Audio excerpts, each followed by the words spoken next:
Okay, so we are going to talk about some basics of graphing secant and cosecant, and even though the standard form of the equation is the same, there is one small piece that is slightly different, and here our A value is no longer an amplitude.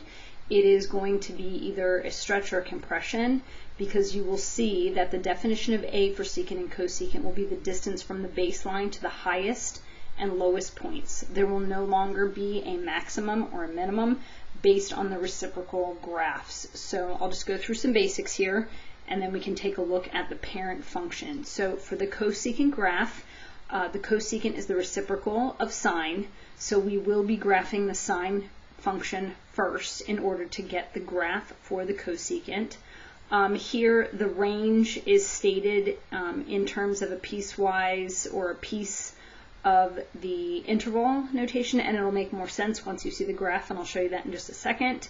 And then in terms of x and y intercepts, we're not really going to be looking at it too much. So here, if we look at one period, meaning I'm just focusing on this portion of the graph, if you can see lightly here in blue, I have graphed the sine graph from 0 to 2 pi. So in blue, I have graphed the sine. So if you think about the cosecant being the reciprocal of the sine, I literally take this portion of the curve and I flip it up. And in this case, I would flip this portion down.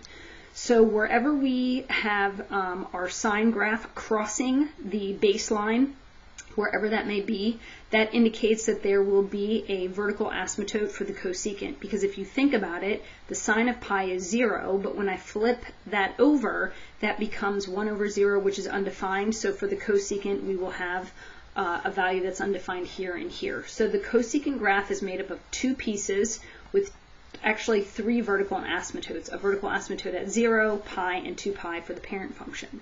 Here, our secant graph, a similar thing happens where the secant is the reciprocal of the cosine, and we need to graph the cosine first. So when we take a look at the cosine, and if you notice here, the range is very similar. I'll talk about that in just a second.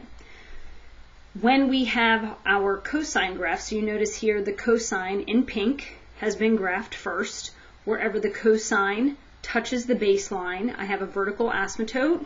So what happens is when I'm graphing from 0 to 2 pi, essentially I have 3 parts to this graph, and in this graph I have half of my secant graph here, a vertical asymptote, because this essentially gets chopped off by this the period of this function, and then this portion of the cosine gets flipped upside down, and then the other half of our secant graph is on this side. So the secant graph is made up of 3 portions to the graph, essentially 5 including the vertical asymptotes, so it's kind of broken apart, but this is where it's really, really important that you graph both sine and cosine first, depending on which reciprocal you are going to graph.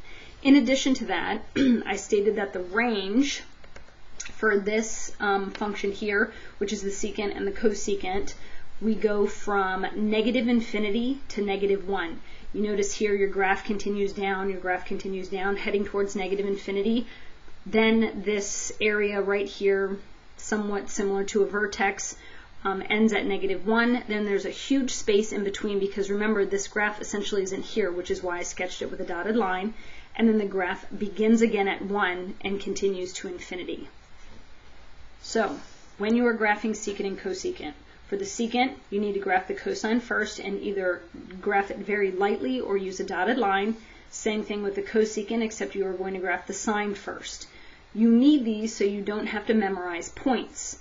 Wherever there is an intercept at the baseline for the parent function, meaning either sine or cosine, you're going to draw a vertical dotted line to indicate the asymptote, as indicated here in these graphs. Then you will state your 5 key points and asymptotes after you graph your secant and your cosecant. So we'll go through the graphs on the next page.